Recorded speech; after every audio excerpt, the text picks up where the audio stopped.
कोई भी ऑर्गन का ट्रांसप्लांट आसान नहीं है। आसान इस सेंस में नहीं है कि बॉडी के अंदर कुदरती तौर पर एक सिफत डाला हुआ है फॉरेन बॉडी का रिजेक्शन।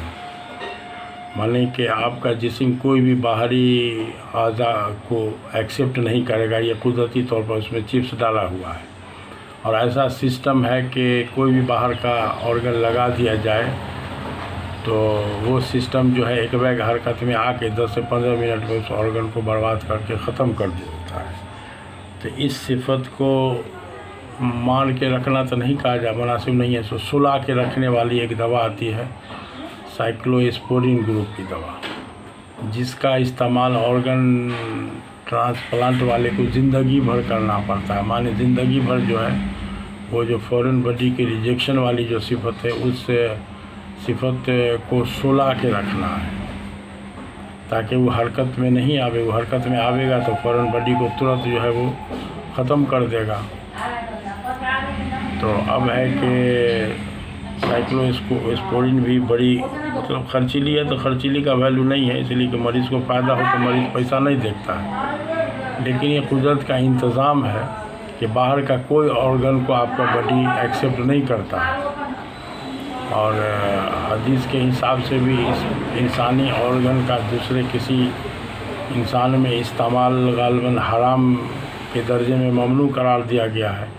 और ये और बात है, फतवा के रूप से बात आती है, आलिम लोग बताते हैं कि जैसे जान बचाने के लिए सूअर का गोश्त खा के भी जान बचाना ज़रूरी है।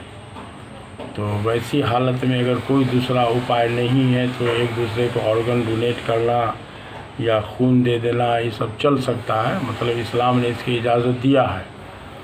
लेकिन एक जनरल थ्योरी है कि बाहर का कोई भी बॉडी के मतलब ऑर्गन को आपका बॉडी एक्सेप्ट नहीं करेगा। और उसी पर इतनी मेहनत जो है ऑर्गन ट्रांसप्लांट वाले को बड़ी मेहनत करनी पड़ती है। कैसे कैसे करके जो है वो पहले ग्रुप मिलाना है खून का, ग्रुप मिलाने के बाद अब एक अलग मेहनत है, 8-10 घंटा की गालिबन मेहनत होती होगी जो एक ऑर्गन को बदल के दूसरा अच्छा ऑर्गन लगा देना।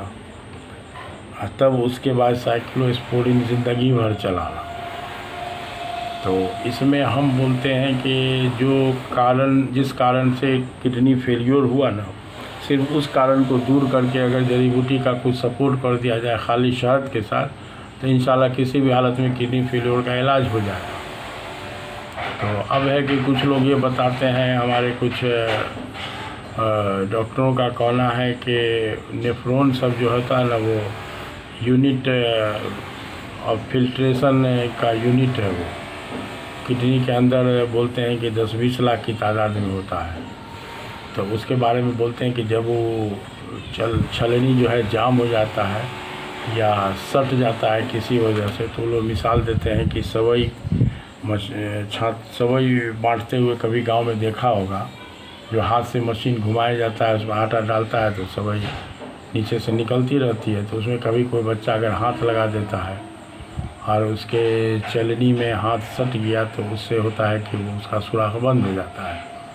तो फिर उसका प्रोसेस लंबा है, खोल के उसको सुई से हर सुराख को बजाते धीरे धीरे खोलना पड़ता है, तब जाके फिर सही से होता है। तो उसी तरह का लोग मिसाल देते हैं कि नेफ्रॉन्स भी जो एक बार जब ख़राब हो गया तो फिर वो सही नहीं हो पाता है। हालांकि नेचुरोपैथी का ये नियम है कि कोई भी बीमारी मतलब लाइलाज नहीं है और आप उसमें सिर्फ रुकावट को दूर कर दीजिए तो बॉडी खुद जो है अपनी पुरानी यानी तंदुरुस्ती की हालत में आने की कोशिश करके अपने आप को तंदुरुस्त बना लेता है। लेकिन आपको रुकावट दूर करना होगा, और रुकावट यही है कि खान पान को थोड़ा सा सही करना है। और बहुत सारे अंग्रेज़ी दवा का जो साइड इफ़ेक्ट होता है वो उस बीमारी के जिस बीमारी के लिए दवा खाई जा रही है तो उसको पहले इलाज और जड़ी बूटी के ज़रिए उसको मेंटेन करें, साथ ही साथ सब इलाज हो जाता है। इसलिए किडनी फेलियर वाले का इलाज बहुत पेचीदा नहीं है।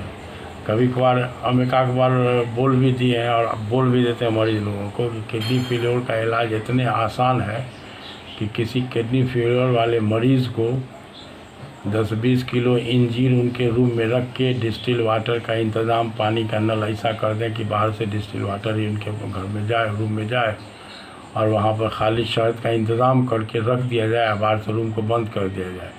मरीज़ जान ले कि अब हमको ये दोनों चीज़ के अलावा तीसरा कोई चीज़ खाने को नहीं मिलेगा, तो शहद पानी घोल के पिएगा और इंजीर खाएगा, तो हमको यकीन है कि कुछ मामले में बगैर जड़ी बूटी के भी, ये कि टाइम लगेगा, 1 महीना का काम जो है 4 महीना लगेगा, लेकिन छूट जाएगा वो, मतलब किडनी सही हालत में आ जाएगा।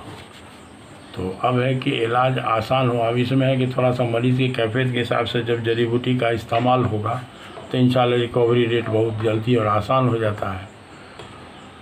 तो बहरहाल बहुत पेचीदा नहीं है, हमारे मालिज लोगों को इस पर ध्यान देना चाहिए। अब जो बात चल गई तो चल गई, अब लाइलाज है तो लाइलाज है, बगैर ट्रांसप्लांट के कोई उपाय नहीं है, ऐसी बात नहीं है।